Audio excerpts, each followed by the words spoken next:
হঠাৎ করে সাইয়েদনা জিবরাইল ঘরের ছাদকে উঠিয়ে ফেললেন, বিশ্বনবীকে শাঁ করে নিয়ে হাতিমে শুইয়ে দিলেন, গলার এখান থেকে নাভি পর্যন্ত ছিঁড়ে ফেললেন। এটাকে বলে ওপেন হার্ট সার্জারি। স্বপ্নে সাদার সিনা চাক করলেন। আল্লাহ রাসূল হৃদয়ে বের করে zamzam-এর পানি দিয়ে ধৌত করলেন। হৃদয়ে নূর, ঈমান, হিকমত, প্রজ্ঞা দিয়ে হৃদয়টারে আবার পরিপূর্ণ করলেন, আবার সেলাই করে দিলেন। তারপরে সরাসরি এখান থেকে বাইতুল মাকদাস, ওখান থেকে আল্লাহর আরশে নিয়ে গেলেন। আল্লাহ সাউফা ইউতিকা রাব্বুকা ফাতারদা। নবী, এমন এমন জিনিস আমি আপনারে দেব, আপনি তো নিয়ে তুই পাবেন না।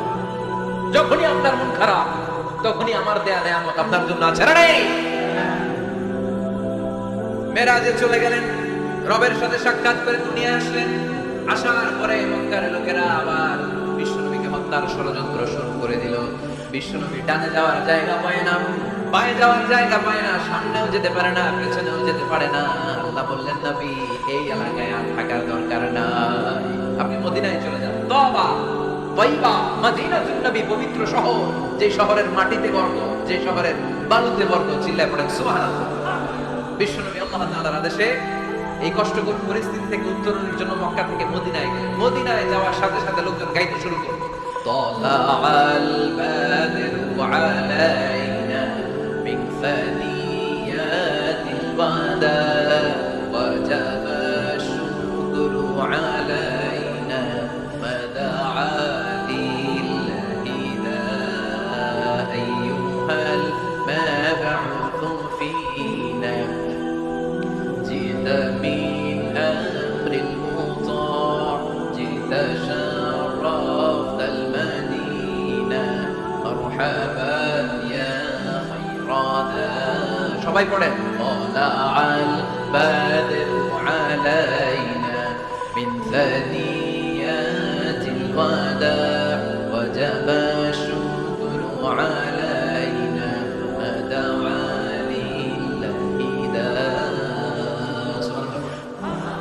মক্কায় অত্যাচার। মক্কা থেকে গেলেন, সময় ফুল নিয়ে দাঁড়ায় আছে, ঘুরতে আরম্ভ করছে। তালাআল বাদরু আলাইনা, আবার বৃদ্ধ বনিতা, মদিনার ছোট বড় মাঝারি নারী পুরুষ কেউ বাদ যায় নাই। সবাই বিষ্ণু ইসলামকে ওয়েলকামিং রিসেপশন দেওয়ার জন্য চলে এসেছে। দৃশ্য দেখে বিশ্বনবীর মন খারাপ ছিল, আবার মন ভালো হয়ে গেল। এজন্য আল্লাহ বললেন, ওয়াদ-দুহা ওয়াল-লাইলি ইযা সাজা মা ওয়াদ্দা'আকা রাব্বুকা ওয়া মা ক্বালা ওয়ালাল-আখিরাতু খায়রুল লাকা মিনাল উলা ওয়ালাসাউফা ইউতিকা রাব্বুকা ফাতারদা। সুবহানাল্লাহ পড়েন আওয়াজ করে, ওয়ালাসাউফা ইউতিকা রাব্বুকা ফাতারদা। এ নবী, এমন এমন জিনিস দেব আপনি খুশি হয়ে যাবেন, খুশি হয়ে যাবেন। মদিনাতে যে আল্লাহ রাসূল সাল্লাল্লাহু আলাইহি ওয়াসাল্লাম মসজিদে নববী প্রতিষ্ঠা করলেন, আল্লাহ তাআলা কিবলা চেঞ্জ করে দিলেন। আগে পড়তো মক্কার দিকে নামাজ, এখন পড়ে ফিলিস্তিনের দিকে নামাজ। 16 থেকে 17 মাস রাসূল সাল্লাল্লাহু আলাইহি ওয়াসাল্লাম ফিলিস্তিনের দিকে, মানে ইহুদিরা যে দিকে নামাজ পড়ে ওই দিকে নামাজ পড়লেন, কারণ আদেশ টাকা। জোরে বলেন সবাই, আদেশ টাকা। কিন্তু নবীর মন মানে না। নবীর মনে বড্ড আশা, আমার জন্মস্থান, আমার প্রিয় শহর মক্কার কাবা ঘরের দিকে যদি আমি সিজদা দিতে পারতাম, আমার বড্ড ভালো লাগতো। কারণ কাবা আমার জন্মস্থান, মক্কা আমার জন্মস্থান, আমার বংশের গোড়া, আমার আদি পিতা ইসমাঈল ইব্রাহিম এই কাবা ঘর নির্মাণ করেছে।